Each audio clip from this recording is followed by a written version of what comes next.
आताच्या घडीची सगळ्यात मोठी बातमी, अहमदनगरचं नाव अहिल्यानगर करण्याच्या केंद्राची मंजुरी मिळालेली। या प्रस्तावाला आता अखेर केंद्राने मंजुरी दिलेली आहे। अहमदनगरचं नाव अहिल्यानगर करावं यासाठी अनेकदाही प्रस्ताव मांडण्यात आले आणि अखेर या प्रस्तावाला आता केंद्राकडून मंजुरी मिळालेली आहे।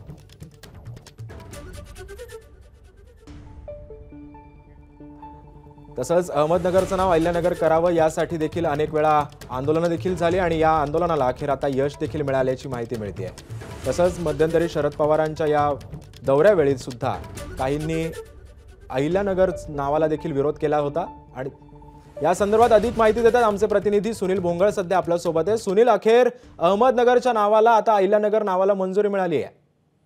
नक्कीच आपण जर बघितलं तर अहमदनगर जिल्ह्याचं नाव हे अहिल्यानगर व्हावं अशी अनेक दिवसांपासूनची मागणी होती आणि या संदर्भामध्ये राज्य सरकारनं प्रस्ताव जो आहे तर तो केंद्र सरकारकडे पाठवलेला होता आणि स्थानिक ज्या संस्था आहेत तर त्यांच्याकडनं देखील ना हरकत दाखली जे आहे तर ते मागवण्यात आलेले होते। मागे रेल्वेकडनं देखील या संदर्भामध्ये एनओसी जी आहे तर ती मागवण्यात आलेली होती आणि ती रेल्वेने दिलेली होती।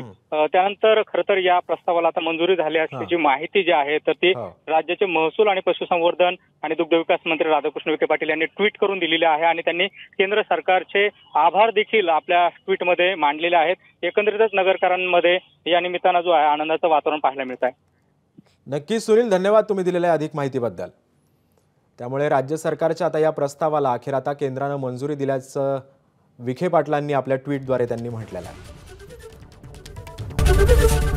एबीपी माझा, उघडा डोळे बघा नीट।